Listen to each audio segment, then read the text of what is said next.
вот с 2008 года я попал в недвижимость. Ну, я не видел женщины, которые кладут кирпичи. Ошибка в незнании, что такое Рамадан, привела к потере 100 тысяч евро. Людей сносит башню. В Украине мы номер один, и нам не с кем соревноваться, не исполнить реально хотя бы 50% того, что написано, в проекте да? написано. Рынку, и тут без мата уже не скажешь, будет везде.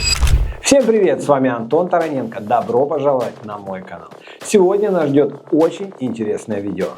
В январе я побывал в Дубае. Там у меня свой инвестиционный объект. И естественно, у меня есть определенное мнение об этом рынке. В этой поездке я встретился с человеком, который давно работает на рынке недвижимости Дубая. У нас вышел открытый и очень содержательный разговор о самом Константине, его компании, стиле ведения бизнеса и его мнении о рынке недвижимости. Не только Дубая, но и Турции, Украины, Польши и Бали.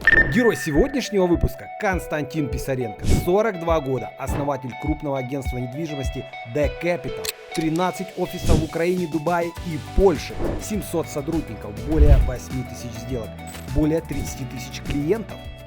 Костя, привет. Привет. Спасибо, что нашел время. Несколько будет тебе вопросов. На самом деле хочу поговорить про тебя как про личность, ну и в целом про твой бизнес. В первую очередь хочу узнать, чем до Real Estate занимался, как пришел вообще в этот бизнес. В целом расскажи. Знаешь, старая история, я когда-то ее описывал у себя на Инстаграме. Я вообще занимался управлением в разных компаниях, я был наемным сотрудником, и в одной из компаний, была такая харьковская компания Антекс, по-моему, я уже забыл, как называлась, и одно из направлений были вендинговые кофейные автоматы, то есть там была дистрибьюция кофейные автоматы. Вот там я подхватил тему как раз по кофейным автоматам, мы не сработались, к сожалению, с собственником, и там через какое-то количество времени я взял в кредит кофейные автоматы и занимался вендинговым оборудованием. А что такое заниматься вендинговым оборудованием? Ты раз расставил, но один аппарат стоил тогда как DeoSense. 6300, по-моему, евро, когда евро стоило 1,3 долларов. Ну, то есть я купил эти вендинговые автоматы, по-моему, 12 штук, расставил их. Ну, и особо, ну, там у меня был человек, который обслуживал, особо заниматься было нечем. Я думаю, ну, где деньги? Где же деньги?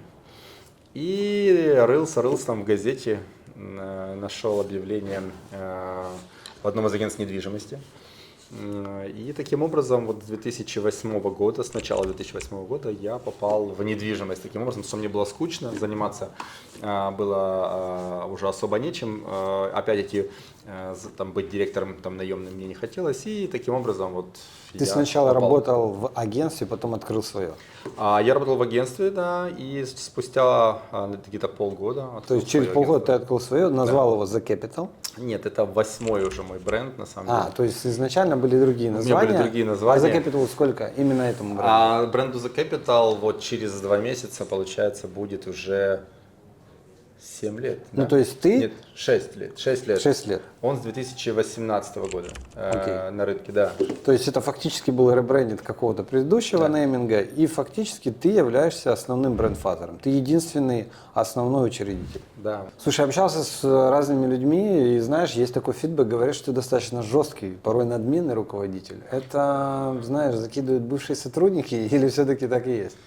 Не знаю, как надменный, в нашем бизнесе, в принципе, нужно быть строгим, быстрым, тут без вариантов. Любое разгильдяйство, мягко говоря, чтобы не материться здесь, ведет к потерям, либо финансовым, либо потерям репутационным. Поэтому тут такие вещи допускать нельзя, и, соответственно, если человек раз-два не понимает предупреждения, конечно, мы с ним будем прощаться, потому что, репутация и, естественно, финансы – это то, ради чего мы, в принципе, вкладываем сюда, и я лично вкладываю сюда столько своей силы, энергии и времени. Поэтому все, кто вредят, конечно же, в нашей команде не работают. Ты сказал про финансы. Давай поговорим про деньги. Давай. Сколько вы заработали в прошлом году, в 23-м? Оборот? Нет, оборот большой. Я не могу сказать, что мы много заработали, потому что на самом деле вести 2 новых проекта, в которых мы абсолютно не разбираемся, мы открыли, и у нас, грубо говоря, первый год шел как в Дубае, так и в Варшаве. Поэтому... А вот если отдельно. Давай Дубай, Варшава и Киев. Дубай самый большой, наверное, убыток. Варшава, там небольшой, дотации, да, небольшие были. Киев, естественно, как бы прибыльная команда, которая на сейчас всех кормит. Дубай, на самом деле, очень конкурентный рынок, и здесь малейшая ошибка приводит к огромным потерям. То есть, например, ошибка в незнании, что такое праздник их Рамадан, привела к потере $100 тысяч, к примеру. То есть вот здесь цена ошибки в среднем начинается, ну такой вот для взрослой компании цена ошибки начинается от 100, наверное, тысяч $. То есть, наверное, меньше ошибок, то есть там где-то управленческие были мои SEO, там где сделал несколько ошибок в управлении, там не вовремя уволила людей, там репутационные и все остальные проблемы, которые это за собой потянуло, это там еще не одна сотня тысяч $, да. Поэтому, скажем так, любые моменты, то есть в Дубае невозможно отпустить вот рынок на самотек. Здесь нужно контроль должен быть постоянный и каждый момент времени. То есть за счет того, что здесь работает много наций, здесь работает огромное количество агентств, которые постоянно пытаются схантить твоих людей. Ты только отвлекаешься, все сразу же, все идет по одному месту, поэтому Дубай контроль тотальный, полный, без этого он не работает вообще, только фокус внимания ушел, неважно, там, я же говорю, то есть даже люди проверенные, с которыми ты работал годами, начинают исполнять. Слушай, ну давай вернемся тогда, если мы про деньги говорим только в рамках киевского офиса, то это вообще о каких суммах речь? Ну то есть, если не секрет, поделись. Очень сильно выросла расходная часть, потому что сейчас для того, чтобы делать те же результаты, приходится тратить больше денег. За счет чего? За счет того, что мы сгребаем больше процент рынка. То есть у нас до войны был процент рынка Киева, ну, во всех сегментах, кроме экономии, около 4, ну, до 4% был до войны. Сейчас у нас уже около 10%. Соответственно, для того, чтобы сгрести 10% рынка, то есть клиентов со всех площадок, для этого нужно много потратить. Плюс такую махину нужно обслужить. Это количество офисов. Можешь цифры какие-то? Ну вот, например, оборот киевского офиса 2023 год, миллионов гривен. Или долларов, я не знаю, там, как лучше считать. Я тебе могу просто проще сказать. Мы делаем в среднем 500 сделок в месяц, из них... Какой средний чек сделки? Разный, то есть сейчас просто очень много аренды, поэтому 80% сделки это идут аренды. Аренда упала в 2 раза, если у нас до войны был средний чек аренды, если не ошибаюсь, был 2200, по-моему, или 2400 даже. Долларов. Да. То сейчас он вдвое ниже. То есть, причем на тот же тип недвижимости, да? Да. Плюс-минус. Да, То есть просела больше всего, получается, премиальный класс, да? По цене. Я бы сказал, что просел как раз, наверное, не... Ну, смотри, в премиальном в чем проблема? В премиальном сейчас нет сложности сдачи. Их не хватает, физически не хватает объектов. За счет чего? За счет того, что весь север страны, все крупные города, и да и не только крупные, приехали в Киев. Потому что Киев лучше всего защищен. Да, там, согласен. это и Харьков, это и Житомир, там и Сумы. Все люди, у которых есть деньги, приехали в Киев. Плюс еще приехали, понятно, люди, которые ищут лучшие доли. Да? То есть те, у которых, в принципе, особо терять нечего, они тоже рванули в Киев, потому что в Киеве есть возможность зарабатывать. Поэтому в Киеве пробки, в Киеве огромный движ. То есть я, побывав вот в декабре опять в Киеве, увидел, что в этом плане все хорошо. Киев перенасыщен людьми. Но вопрос как раз вот, что люди не хотят покупать, не хотят рисковать своими деньгами. А арендовать легко. Ну, я чувствую это по своим апартаментам, которые мне достаточно тяжело сейчас продать в Киеве, но сдать которые, легко? Да, достаточно хорошо можно сдать. Но я, честно говоря, цены не растут всегда. по чуть-чуть на аренду, по чуть-чуть. Возможно, по чуть-чуть. да. Хорошо, если так сложно дается цифра общего заработка компании, то, может быть, ты скажешь, сколько ты лично зарабатываешь? Ты знаешь, на сейчас себе поставил как цель, чтобы вот у меня уже была какая-то зарплата, что ли, да, потому что когда ты в один карман ложишь и потом достаешь, чтобы переложить в другой карман, то есть в другой офис, в каком-то из офисов да, не хватает денег, да, там, и там тебе кричит там Варшава, дайте денег, мне нам нужно то-то закупить, или там Дубай, мне нужно там срочно там на рекламу, там, и ты, получается, там берешь, тут выдаешь, поэтому На сейчас могу сказать так, что я хочу себе, что вот в этом году себя поставил прямо за цель, чтобы уже поставить себе четкий процент, где я забираю своих денег как зарплату. Ну как- хорошо, если мы говорим про конкретику, какой это должен быть процент или эквивалент в реальных деньгах? В идеале хочу стремиться к 10, но начнем с 5, скажем То есть так. это такая мини, скажем так, ставочка, которая у тебя как SEO должна плюс-минус, ну, как минимум, закрывать какие-то твои бытовые потребности. Да, Правильно? я не люблю позицию SEO. Сейчас я здесь хоть в позиции SEO, я не люблю эту позицию, потому что все-таки я в позиции фаундера привык, мне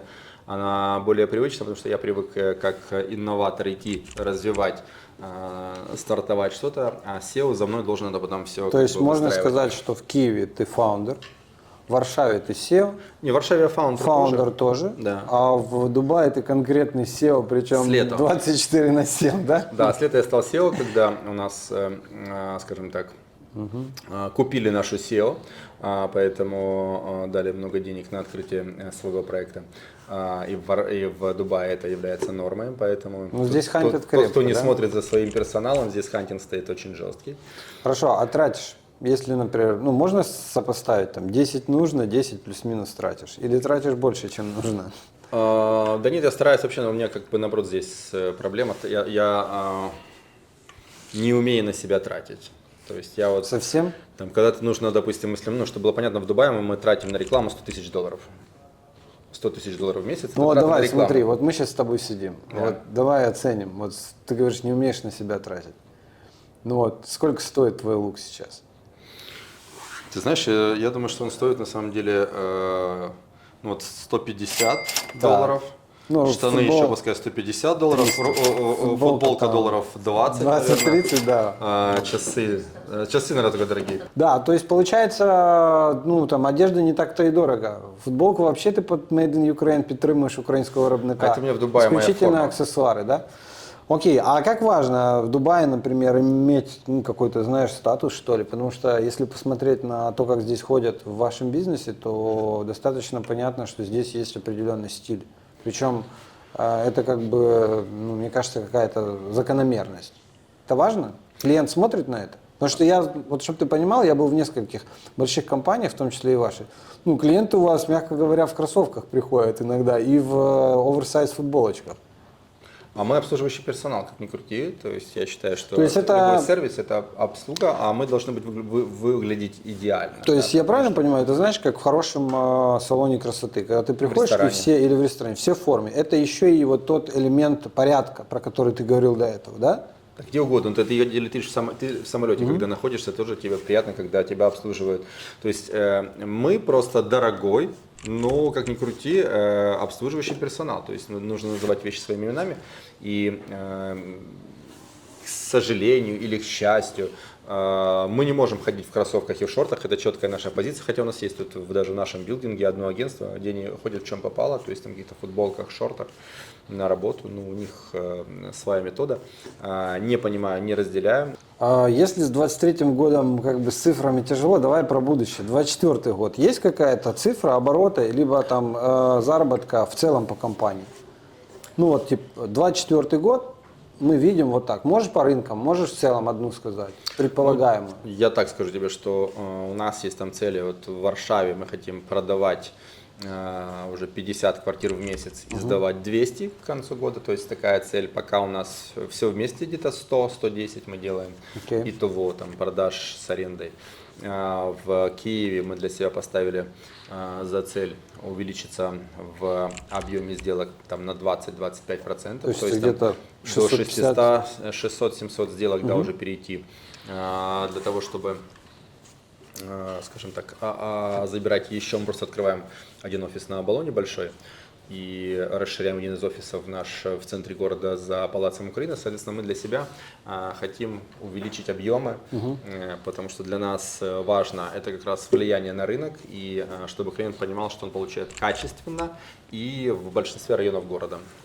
То в Дубае здесь крайне все сложно прогнозировать. Все планы, которые были на Дубай на 2023 год, они все пошли по одному месту, по одной простой причине, потому что здесь те способы, методы, которые мы используем дома, ними крайне сложно. То есть мы здесь учимся работать по-другому. Потому что из серии, как работает большинство, урвать не наша политика, там своровать не наша политика. То есть мы от этих методов, способов отказываемся и для себя здесь еще не подобрали инструменты, как правильно работать, чтобы не наступать на свои же, скажем так, ценности, хождение по головам, там, воровать у кого-то там клиентов, как там, ну, здесь, что ты понимал, у тебя прямо в отделе продаж могут своровать клиента. Я знаю, здесь есть другая история. Здесь может брокер прийти, например, к конкурирующему агентству и сказать: слушай, давай закроем 90/10. И эти истории есть. И хотя он работает у тебя, ты ему, например, заплатил за то, что он приехал там, например, из Украины, ты ему помог, дал какую-то стартовую возможность, а он там поужинал один раз с клиентом, понимает, что он заработает не 60/40, а 90/10, и идет к какому-то агентству, которых здесь очень много, которые ему просто закрывают. Еще и платят чуть ли не через 3 дня, а не через 3 месяца. Есть такие вещи, я думаю, что просто вот этого будет все меньше и меньше сейчас, по много разных причин есть для этого. Тут есть другая, что когда ты с клиентом находишься в отделе продаж, ты отвернулся или пошел в туалет, у тебя украли клиента. То есть подходит там какой-нибудь человек из Индии или из другой страны, дает ему свою визитку, говорит: пойдем закроем со мной. Слушай, сколько зарабатывает брокер? Давай так, в Дубае, в Киеве и в Варшаве. Средний. Ты понимаешь, везде разный заработок, потому что везде же разный уровень жизни. Поэтому я бы понимаю. так, что в Киеве средний доход, наверное, ну, чуть больше $1000, да? Если мы берем средний, там, $1500 где-то вот так вот сейчас будет. Потому что, ну, есть у кого-то там 900, а есть у кого-то там 3. Да, ну, в Киеве и затраты у тебя немножко другие. А в Дубае с такими деньгами тебе нечего делать, да? Поэтому... В Дубае минимум какой? Ну, я скажу так, те, кто работают, те, кто делает результат, наверное, минимально, ну, от 4, наверное. А для того, 4 чтобы качественно долларов, жить, я имею в виду. нужно там хороший брокер, это 10+, да? Ну, чтобы у тебя был действительно достойный уровень жизни в Дубае, это нужно 10 хотя бы тысяч, вот, если мы говорим о достойном. Не гречка стайл. Гречка стайл на одного в Дубае, это, я имею в виду, у тебя арендованная машина, арендованная какая-то студийка, получается, ну, это что-нибудь покушать, так вот, без ресторанов особых, может, с какими-то кафешками. Я думаю, что, наверное, $2500 это такой гречка стайл. Есть мнение, что искусственный интеллект – реальная смерть брокера, причем в очень краткосрочной перспективе. Как ты считаешь? Мне кажется, что это переоценено, его пока влияние на любые рынки, я, может, даже на дизайнерские рынки, пока, по крайней мере, не знаю, год-два еще точно. А в нашей сфере ты пойми, что если у тебя достаточно времени и сил тратить его на поиск для себя жилья, то тебе искусственный интеллект особо не нужен. Просто даже я тебе говорю, как вот я, как человек, у которого есть, скажем так, агентство недвижимости на протяжении последних, сколько там, 14-15 лет, да, 15 лет, я все равно использую в подборе, когда я себе подбираю новый офис, я использую другие агентства недвижимости, других брокеров, даже если у меня нет в базе этого. Для чего?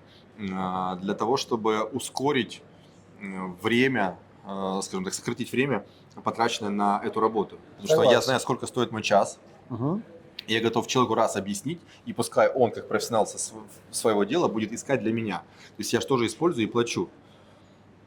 Поэтому я считаю, что искусственный интеллект в ближайшее время, ну как он может заменить? В каком? То есть что он за тебя поедет с тобой договор оформлять, он поможет тебе проверить каким-то образом объект. Я просто не понимаю, в каком месте искусственный интеллект может быть только аналитика. Может помочь. И то первоначально. На нее нужно время, чтобы изучить.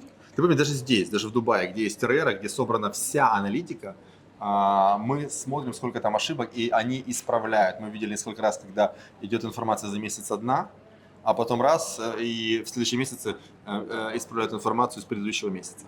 То есть мы просто постоянно работаем с аналитикой. Наш аналитик, специальный, который для этого есть, У нас есть человек, который прогнозирует приблизительные доходы, когда заходить, когда выходить, мы это все просчитываем, конкуренции, кто рядом есть, то есть он это все смотрит. И он следит за RERA.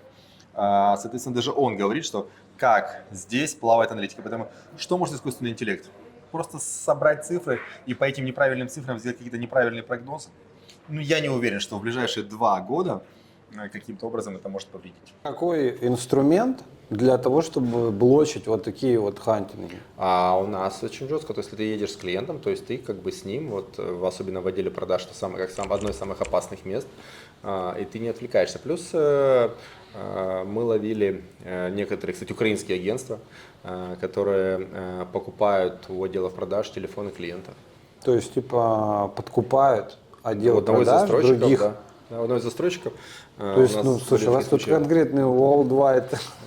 Тут Дикий Запад, я тебе говорю, что это самый сложный рынок из тех, что я видел. Я не знаю, там американский рынок, говорят, тоже сложный, но вот общаясь там с ними, я понимаю, что все-таки здесь сложнее даже, чем в Америке. Ну, я думаю, из-за большой конкуренции. Да. Слушай, мы перешли к вопросу, как раз связанному с командой. Вот у меня такая, знаешь, к тебе будет история. Если мы говорим про найм, то 3 принципа, по которым ты выбираешь брокера. Что это может быть? Потому что ты сам сказал, их очень много, они разные. Увольняешь ты их, я понял, достаточно быстро. А вот как ты их набираешь? 3 вот основные, не знаю, черты характера, soft, hard skills, на которые ты смотришь.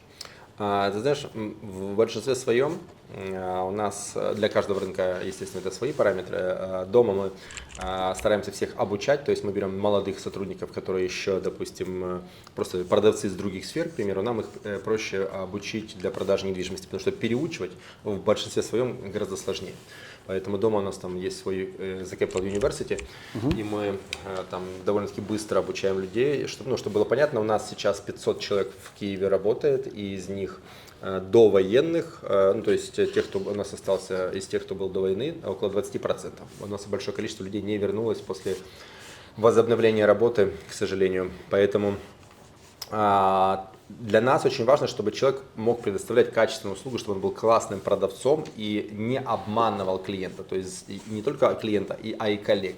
То есть если человек не может и гонится только за тем, чтобы урвать, он нам не интересен. Я скажу, вот такие люди нам не интересны. Поэтому я могу сказать, что вот таких людей мы не берем. Для нас важны люди, которые пришли, и они в хорошем смысле слова голодные на деньги, которые будут работать. Вот у нас много просмотров в субботу, да, много просмотров вечером.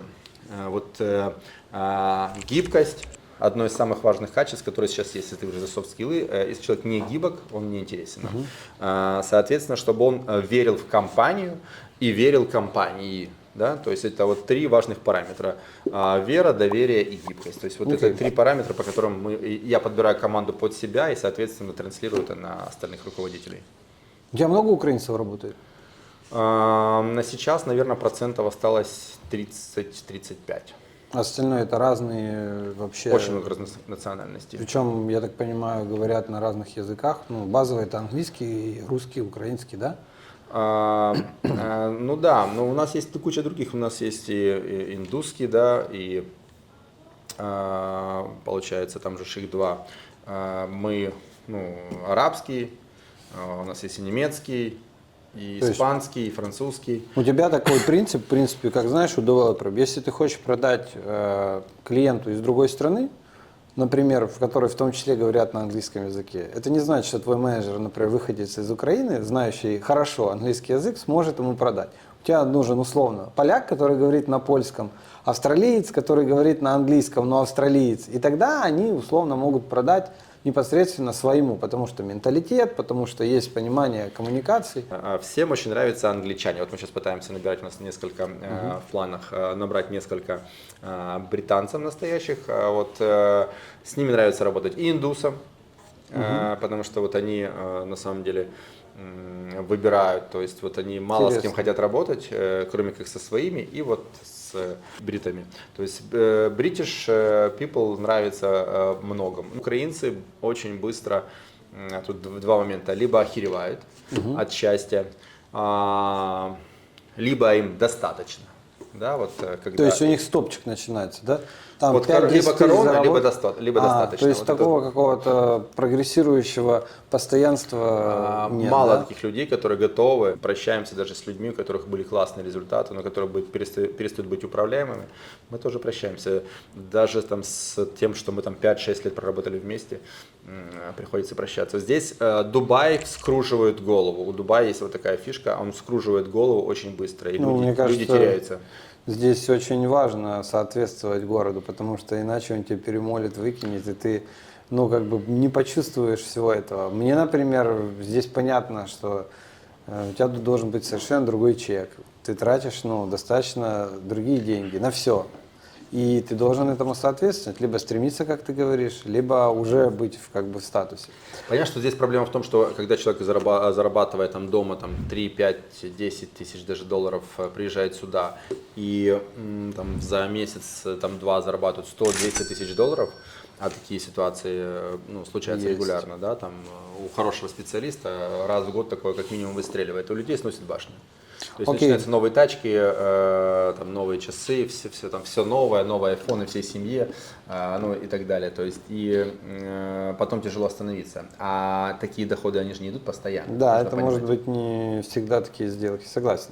Ну давай вот как раз про мотивацию. Очень часто в брокерском бизнесе я вижу такую, знаешь, красивую картинку такого внутреннего корпоративного движения. Яхты, богатые, хорошие, качественные вечеринки, очень такие премиальные подарки, призы. В том числе, возьмем вашу компанию. Я в твоем инстаграме видел, как вы праздновали достаточно качественно корпоратив в Варшаве. Здесь несколько раз ты вывозил команды на яхты. В Киеве у вас был, мне кажется, самый большой корпоратив. Вот это нужно, важно или это вообще обязательно? Ты знаешь, я люблю баловать своих людей, особенно когда они результативные. То есть, если киевская команда была лучшая в этом году, и она помогала как Варшаве, так и Дубаю, то есть не уважить свою киевскую лучшую свою команду я не мог. А Поэтому сколько ты действительно, потратил на корпоратив в Киеве?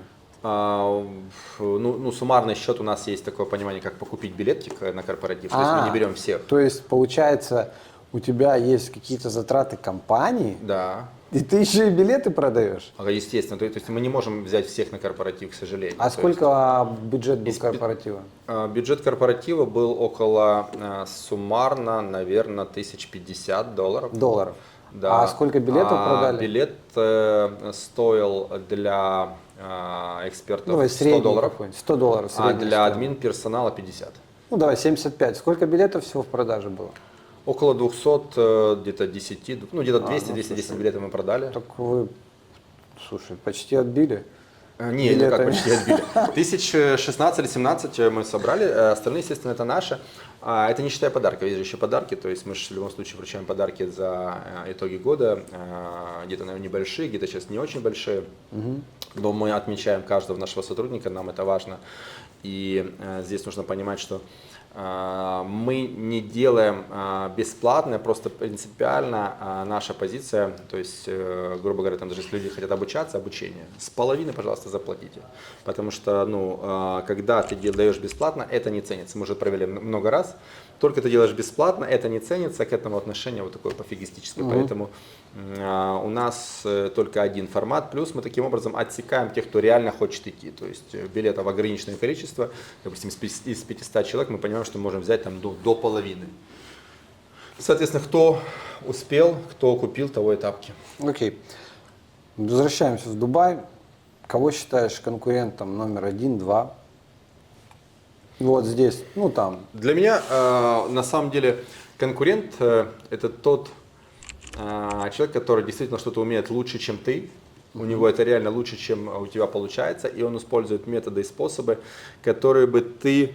Поэтому, естественно, наш созвучный конкурент для меня, наверное, является одним из самых, ну, таких вот толковых. У нас причем на 70-80% стратегии схожи. Поэтому действительно с ними вот, посоревноваться даже интересно. У нас, в принципе, и мы в одном билдинге находимся. А и, если мы говорим Украина? Мне нравится... Ты нарастил долю плюс 6%. Это большая доля. 10% рынка, ты говоришь, сейчас у тебя по Киеву. Да. В целом по real estate. Причем, мне кажется, даже в премиалке больше. в мне Украине мы кажется. номер один, поэтому Да. как бы в Украине нам не с кем соревноваться. Нет, поэтому- нет второго? А есть Verge Group, это Благовест Парклейн. Окей, Они благодарю. на втором месте, да, довольно-таки, просто их методы и способы морально устарели, поэтому они уже не конкурентно способны по сравнению с нами, они просто еще объемом берут. У нас примерно одинаковое количество офисов. У них там есть старая гвардия, и у них огромное количество объектов. У нас команда довольно-таки молодая, то есть поэтому мы потеряли очень много наработок до военных, сейчас восстанавливаемся. У них очень много людей вернулось после войны, у них больше 50% людей вернулось после войны, у нас, к сожалению, нет. Но как ни крути, компания на рынке 8 или 29 лет. То есть у них есть какие-то свои, да? Благовест тут же, да. И, соответственно, у них есть свои наработки, уже свои какие-то эксклюзивы. Команда взрослая, по 15-20 лет опыта у большого количества персонала. Поэтому где-то они еще цепляются за рынок, но дома номер один. А здесь, конечно, в Дубае намного все сложнее. В Варшаве я думаю, что в этом году будем там точно в десятке лучших, будем двигаться к пятерке. То есть, я думаю, если мы сделаем те планы и цели, которые мы перед собой поставили, я думаю, мы сможем уже на втором году зайти в пятерку лучших. Давай про брокеров. Часто закидывают им, что они забивают на клиентов фактически после получения комиссии. Как ты считаешь, сколько брокер должен быть с клиентом? Всегда, 24/7. Неважно до того, когда он купил, что он купил и так далее. После Или там того, снял. как он купил, Конечно. получил брокер свою комиссию. Он должен какой-то клиентский сервис оказывать вообще в целом? Потому что очень часто бывает такое, что там, не отвечает. Я тебе скажу, как девелопер, очень часто мы сталкиваемся с тем, что брокер после того, как закрыл сделку, фактически передает клиента на отдел сервиса development и все. При этом какие-то условия, которые были озвучены, они были более, может быть, даже ярко озвучены брокером, и нам приходится отрабатывать вот этот вот ожидаемый результат. Мы за такое забираем клиента у брокера и все. Просто наказание у нас минимальное, это то, что мы делаем. Это просто такой клиент передается другому. То есть повторную сделку, возможную, уже этот брокер с этим клиентом не сможет сделать, да? По статистике у нас в Дубае, допустим, 35% сделок идут повторные. Да? То есть это интересно. Это большой объем. Плюс, если считать еще третью сделку, да, допустим, то где-то еще процентов 10 от первой закупки, еще 10% сделать даже третью сделку. Поэтому не работать и это не считая рекомендаций. То есть, если ты сработал хорошо с одним, ты же получаешь рекомендацию бесплатную от другого. А в Дубае тут же даже другие условия. То есть, здесь за своего клиента ты получаешь больше оплату, чем за клиента компании.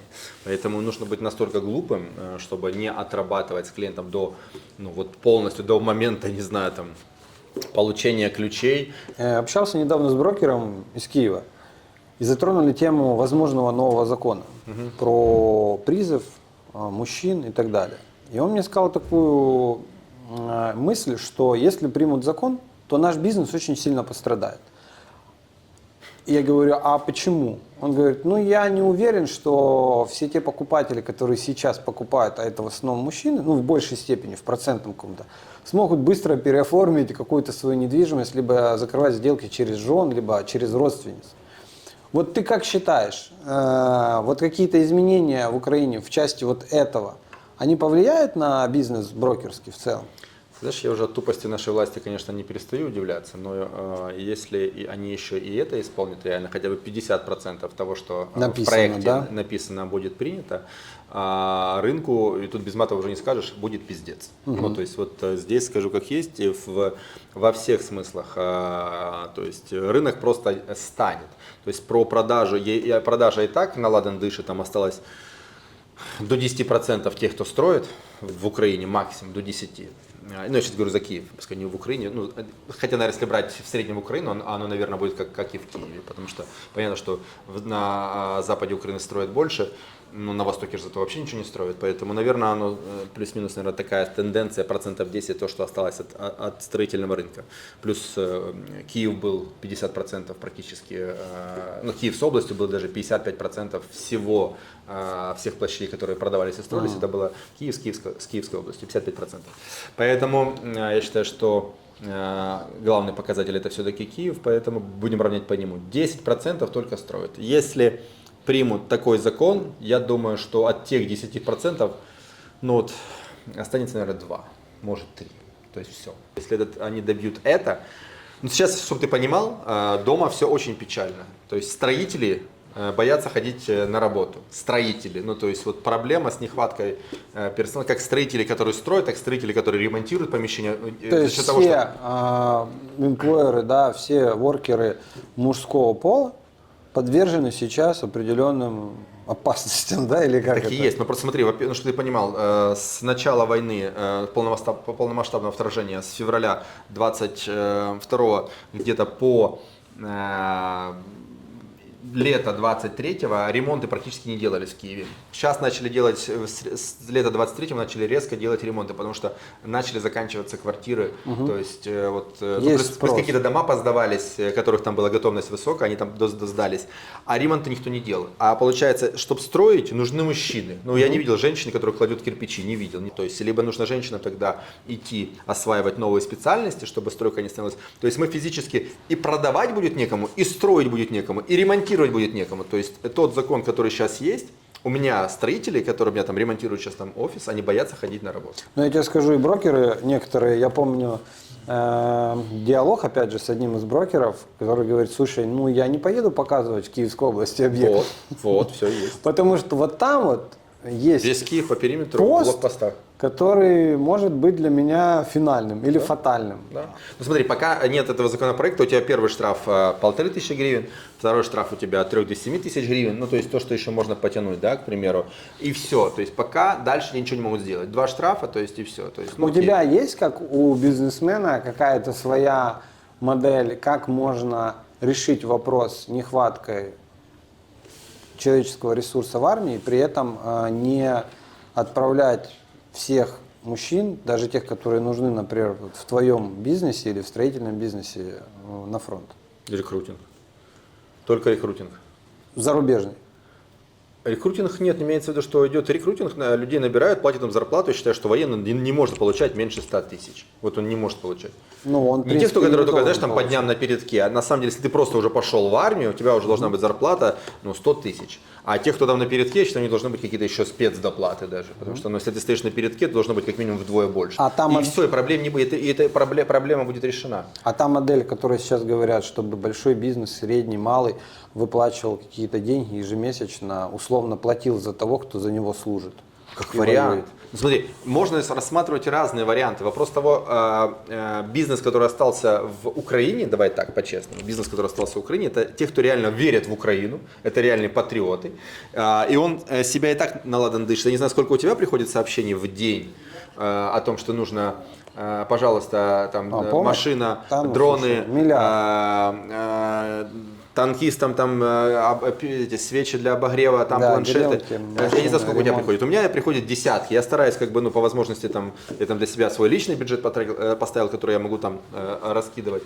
Перепощиваю тоже своим инстаграмом. Есть то, что мы помогаем от компании, там покупаем либо машины, либо там дроны. Сейчас вот у нас там были сборы на каждом корпоративе, кстати, мы, что немаловажно, на каждом корпоративе у нас есть сборы. Всегда на корпоративе мы собираем там либо на машину, либо там на детский дом, вот у нас там было на летнем, либо вот сейчас у нас были дроны. То есть мы постоянно на что-то собираем. То есть у нас корпоратив не просто погулять, прямо я ведущему говорю, чтобы он это закладывал обязательно. Поэтому я тебе скажу так, что бизнес могут добить. Да, в любом случае нагрузку какую-то нужно делать, но опять ее нужно делать с головой. То есть нагрузка на бизнес должна быть с головой. Иначе просто бизнес уйдет из Украины. То есть совсем, все толковые компании, у всех которых бизнес-модели толковые, они себя и так пробуют на других рынках. Если их добить, они просто вывезут свои офисы и все. Окей. А если мы говорим про, например, капитал, у тебя есть 200 тысяч долларов, у тебя есть задача купить квартиру. Вот ты бы купил ее где сейчас? В Киеве, в Варшаве или в Дубае? Я знаю, что в Дубае ты сильно хорошую квартиру за такие деньги не купишь, но что ж, 1+1 можно купить какой-нибудь. Ты знаешь, смотри, какая цель. Если мне нужно жить в Не, мы Киеве, я не говорим- выездной, то, наверное, у тебя вариантов не Нет, особо. давай так, не, у нас же про бизнес Да. канал, про инвестиции. С точки зрения инвестиций бизнеса, не с точки зрения личной для жизни. Ты знаешь, если брать инвестиции для бизнеса, наверное, на сейчас все равно остаются для меня два, один, с которым я уже работаю, одно направление это, естественно, Дубай, и второе, то, что мне вот нравится по ROI, да, то есть по доходности, это, конечно, Бали. Вот те две страны, в которые я бы, наверное, рекомендовал, на которые, обратить внимание на эти страны при инвестиции и подбирать уже объекты, проекты конкретно в каждой стране. Я думаю, что в каждой стране можно вложиться в минус, если вкладываться без головы. И в каждой из этих стран можно вложиться так, что тебе повезет там, и сделать и 20, и 30 годовых, и может даже больше, если повезет. Кстати, мы уже готовим очень интересный выпуск про церемонию освящения земли перед строительством нашего отеля на Бали. Подписывайтесь и не забудьте про это видео. Но если мы заговорили за международные рынки, ты упомянул Бали. Вот ты считаешь его конкурентом Дубай? Или ты считаешь его просто хорошей альтернативой? Например, у тебя есть в Дубае уже недвижимость, следующую можешь приобрести на Бали. Я не считаю Бали прямым конкурентом за счет, во-первых, объема рынка, то есть Бали он супер маленький. Один Дубай продал на 112,4 миллиарда долларов. Ну, Один согласен, Дубай. это не То про есть Бали пока. я посвяду специально, мне интересно, там Индонезию всю и Бали в частности. Я думаю, что у Бали нет, мне кажется, и 1 миллиарда. Ну, я Не, я думаю, миллиард не уверен. есть, миллиард есть, но не 100. Да, у нас будет сведена аналитика. Просто Дубай вырос с 72 в 2022 до 112 в 2023. То есть рост составил, мы высчитывали точно, 55,5% произошел рост по объему проданной недвижимости. Это только Дубай. Плюс Абу-Даби удвоился. Плюс Рас-Аль-Хайма, в котором будет строиться казино. Вот одно из первых. Рас-Аль-Хайма тоже очень пошла в рост. Я думаю, что она тоже как минимум удвоилась. Мы еще не сводили эту статистику, но в прошлых годах не было там таких активных продаж, как в этом. Окей, по Бали, значит, у тебя позитивное в целом отношение. В Дубай ты веришь. И веришь в него. Вот давай возьмем историю в 3 года. Если я сейчас как инвестор зайду в какой-либо проект Дубай, то мой выход, я говорю про хендовер на ключи, минимум через 3 года. В среднем здесь проект строят от 3 до 5-6 лет. Мы говорим про какой-то более-менее порядочный проект с хорошим брендом, с какой-то интересной перспективой роста. Вот как ты думаешь, при цене сейчас средней 8-9 тысяч долларов за квадратный метр в Дубае, которая выросла процентов на 30 за последние 2 года, потому что я, когда заходил в Дубай, в один из проектов, цена была 6. Сейчас в том же районе, например, Дубай Хиллз, цена уже 8-9. Как ты думаешь, через 3 года после того, как сдастся объект, если сейчас инвестор зайдет, он Смотри. получит свои плюс 30%? Я тебе скажу даже больше. Сейчас можно в минус вкладываться. Мы видим, как российские агентства недвижимости, российских же клиентов хорошо с разгону в бетонную стену вогнали. Мы же видим прекрасно, как 22 год отразился на российских покупателях, которые теперь не знают, чем выплачивать. Вместо 2 квартир, на которых у них были деньги, их растягивали на 5-7 квартир, и им теперь нечем их выплачивать. Поэтому с дуру, как говорится, можно и стеклянный поломать. Поэтому здесь то же самое. С дуру можно, даже если у тебя есть деньги, можно по-дурному их так распределить и сработать сейчас даже в минус. То есть есть дистресс сделки, где мы продаем где они хотят выйти даже в минус, в 0, либо в минус 5%, Подожди, это не совсем высвободиться. интересная история. Это история как раз про какие-то не совсем smart investment, да? Нет, так я тебе говорю, что этого достаточно везде. А есть проекты, мне сейчас нравится, допустим, вот та территория GVC. Да. Вот, я их прямо пропагандирую для инвестиций, как одна из толковых, где среднее сейчас время постройки на GVC 2 года, 2-2,5 года, где ты можешь за 2-2,5 года ну, за 2 ты уже можешь вынести, потому что продавать нужно перед хендовером, потому что Да. после хендовера тебе нужно уже доплачивать разницу, обычно это 40%, поэтому продать нужно до хендовера. Соответственно, вот этот период, когда от момента инвестиций до момента продажи, это где-то 2 года. За 2 года можно спокойно сделать, ну, по 10% в год на стоимость, а соответственно на вложенное это будет почти вдвое больше. На Да. стоимость, не на То есть вложенный. это 36 можно спокойно сделать за 2 года. На вложенный. Да, и это в таком спокойном режиме купил-продал. На вложенный, да. То есть вопрос, Ну, вот что в такую историю я что ты плюс-минус входишь, верю, да. когда еще даже котлована нет, а выходишь, вот уже как раз там ремонт и заканчивается, там где-то под крышей. То есть на 60% инвестиций ты можешь где-то 35 заработать, правильно, примерно? Да. Мгм. Окей, хорошо. Дубай позитивно. Что думаешь по поводу Анталии? Ты знаешь, мы там строим, у нас есть несколько объектов, и те, которые сданы, и мы очень хорошо их продали в 22-23, в том числе за счет халвинга постсоветского пространства. Сейчас мы видим определенную коррекцию, но меня интересует твое мнение, потому что я помню, мы с тобой познакомились как раз на стыке противоречий определенных. У нас были, скажем так, свои личные интересы. Ты качал Дубай, потому что ты здесь начинал. Я отстаивал Турцию, потому что я там строил. Но вот прошло время, мы с тобой уже не первый раз встречаемся, общаемся. Ты по-дружески меня приятно здесь принимаешь. Вот как ты считаешь, что будет с турецким рынком? Я тебе тогда говорил, что я в него не особо верю. Я считаю, что это рынок для себя. Вот не для инвестиций, либо для очень нестабильная страна, как по мне, в прямом и переносном смысле этого слова, как мы понимаем по событиям, соболезнования всем турецким гражданам, которые пострадали во время землетрясения, конечно же.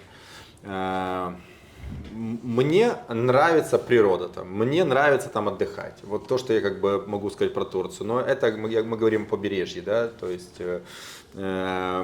Курортную недвижимость веришь? Курортную Для инвестиций? недвижимость я... Первая линия отельные проекты, например.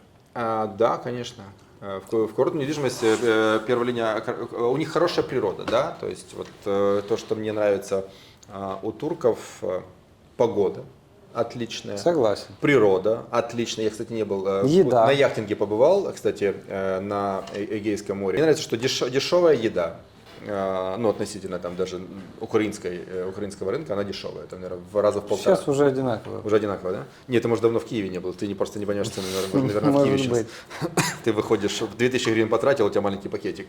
Поэтому Ясно. цены в Киеве подросли. Тогда плюс-минус одинаково. Да. Мне нравится, что это такая альтернативная страна, которая типа лояльна ко всем. Я так понимаю, инвестиционная история в целом про квартиры где-то в городах, ты так себе для курортной недвижимости и отельного типа есть какая-то вероятность в успех инвестиционный? Мы сейчас про инвестиции. Про Турции. инвестиции я Ну и вот для вопрос себя того, что ROI, наверное, там есть как возможность получать. 8-10 примерно. 8-10, да. А вот с продажей, мне кажется, что намного сложнее, как я думаю, и на Бали. Мне кажется, что вот продать довольно-таки непросто. Вторичка сложнее, но первичка, условно, после хендовера, я как первый инвестор продаю второму, ну, условно, а он уже, вот ему уже будет сложнее продать и заработать. А мне как бы выйти на уровне хендовера вполне даже ничего. Кстати, мне интересно, вот ты как инвестор считаешь, вот ты говоришь 8-10 в Турции, от чего?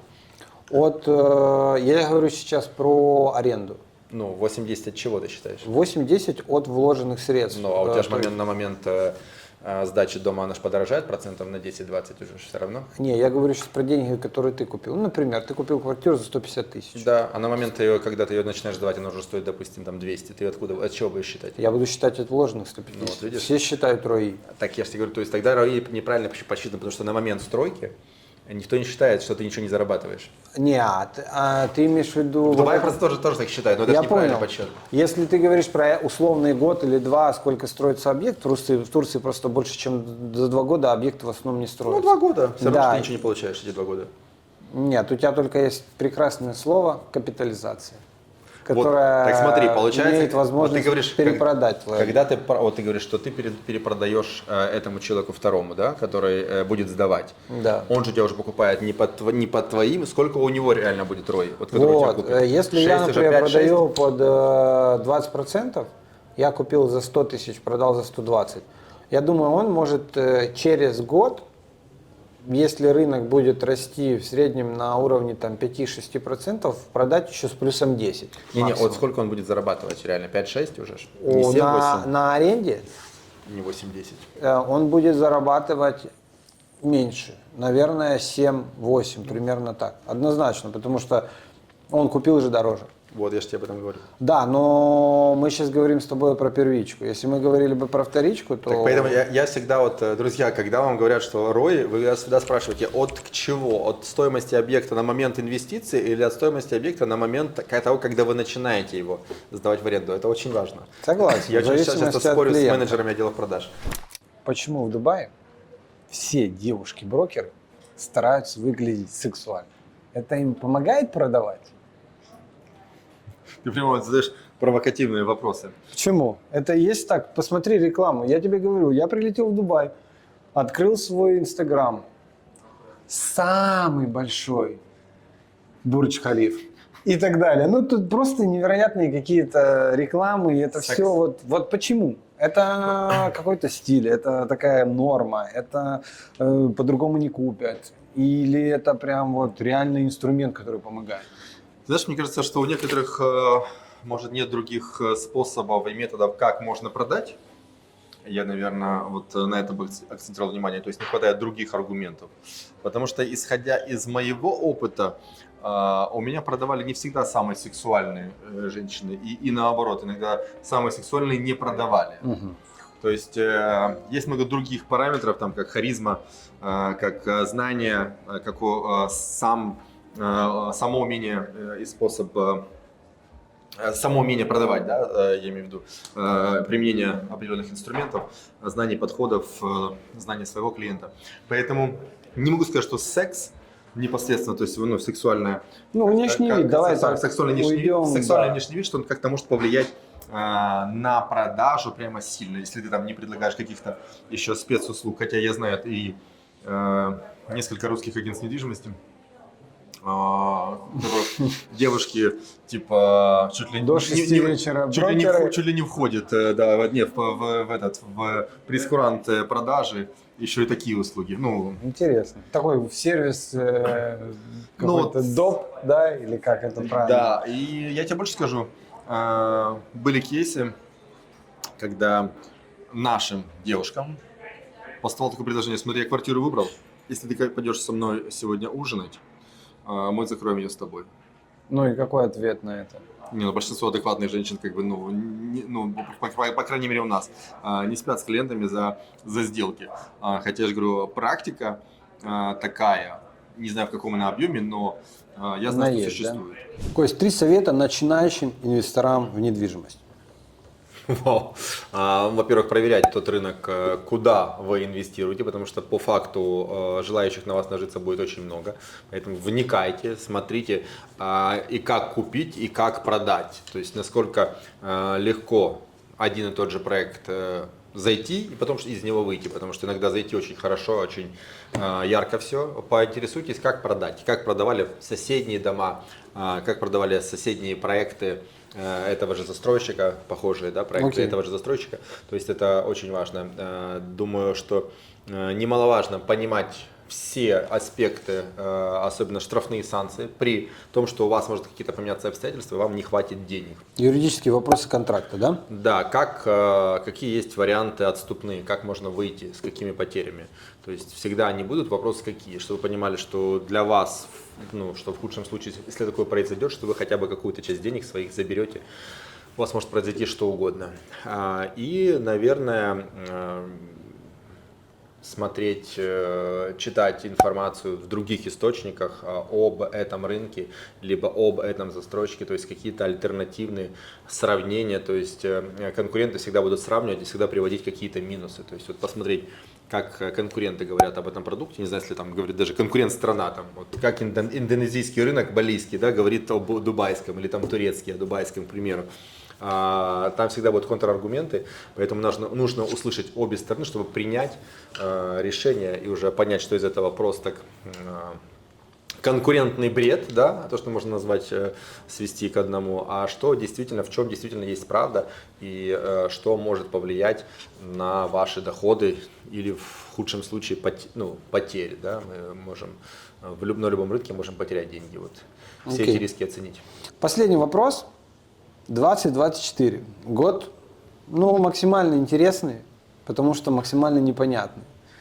Мы надеялись на какие-то определенные изменения, понимаем, что они, возможно, на нашей с тобой родине будут не так быстро, как нам бы хотелось, но мы все хотим, чтобы это произошло. При этом, при всем, твои цели, может быть, одна. Самая основная. Давай вот про финансовую и про личную. Давай вот одна финансовая, одна личная цель. Знаешь, финансовые цели, чтобы все проекты, которые есть, чтобы они были прибыльные, да, вот она такая, может, она размазана, но чтобы каждый проект зарабатывал сам на себя и мог генерировать прибыль. Я, когда открывал проекты, я делал так, знаешь, чтобы, находясь в любой из стран, где у меня есть проект, мне достаточно было для проживания там меня и моей семьи. Да, то есть мы говорим про две страны. Ты хочешь, чтобы 2024, подожди, Киев ты сказал прибыльный у тебя. Да, да. Ты хочешь, чтобы 2024 Польша, в данном случае варшавский офис, вышел в плюс и давал достаточный доход, как минимум для два того, офиса, чтобы И Варшава. дубайский офис также давал достаточный доход. О каком объеме? У тебя нет какого-то финансового плана? Там, нет, миллиард, 2, 3, там оборот, например. Есть финансовый план. В нашем бизнесе доходность не сильно высока, она около 10%. Соответственно, для того, чтобы заработать, не знаю, там 100 тысяч долларов, ты должен на миллион долларов продать. Не продать, в смысле, а $1 миллион заработать комиссии. И, соответственно, это продать нужно тебе примерно в 20 раз больше. Соответственно, где-то 20 миллионов тебе нужно, условно, долларов продать, чтобы заработать. Мне кажется, 20 миллионов долларов, это, 100 тысяч, понятно, это не показатель. Условно, если миллион, то тебе нужно продать, получается, на 200 миллионов долларов, да?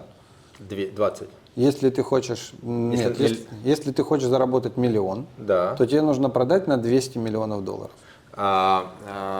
Если я хочу личными, ты имеешь в виду? Да, заработок компании или личный. Мы говорим сейчас про профит. Хорошо, тогда да, на 200 миллионов, если говоришь, да, то есть как доходность компании. Мне кажется, это реально сделать.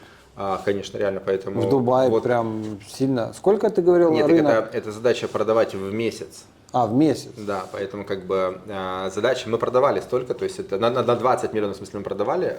20 месяцев, понятно. Теперь, соответственно, задача выйти, чтобы мы продавали хотя бы вдвое вырасти. Да, то есть 40 миллионов в месяц долларов. Это то, что бы ты хотел видеть в дубайском офисе? Да, стабильно, чтобы у нас мы могли продавать на 40 миллионов долларов. И для этого мы сейчас все делаем, увеличиваем команду, увеличили наш новый офис, 1000 метров мы взяли для того, чтобы вместилась команда большая, здесь до 180 человек. И мы сейчас делаем все, чтобы стать на этом рынке тоже хотя бы в первую 20-ку, 30-ку лучших компаний попасть, а здесь это крайне непросто, потому что конкуренция реально очень большая, и у всех компаний, которые ходят, не знаю, в первую 5, рекламный бюджет уже $1 миллион. Не 100 тысяч долларов, как у нас, а $1 миллион, да. В месяц? Да. Крепко. Окей, личная цель. Ты знаешь, личная цель – научиться жить для себя, тратить время и деньги на себя, на своих близких, на своих любимых людей.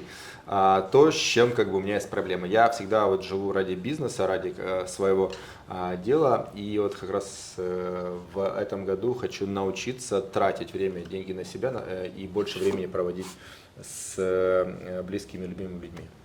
Слушай, прекрасно, очень хорошее качество. Давай так, у нас по финалу этого выпуска однозначно что-то должно быть. Людям надо что-то дать.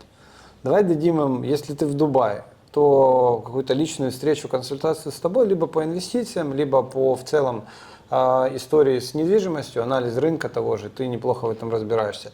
Либо если это онлайн, то твой час онлайн по Zoom там, и так далее выделишь. Давай. Без проблем, да? Тогда за что даем? Давай дадим за самый интересный, возможно, вопрос с точки зрения вообще любого рынка. И украинского, и польского. Ну, там, где у нас есть экспертиза. Да, там, где у вас есть экспертиза. Мы говорим про 3 страны. Украина, Польша и Арабский Эмират. Так? Супер. Все, спасибо тебе большое. Спасибо тебе. Понравился выпуск? Ставь лайк, пиши свои комментарии. В описании под видео закреплены ссылки на социальные сети и другие ресурсы, в том числе чат с инвесторами. Пока-пока!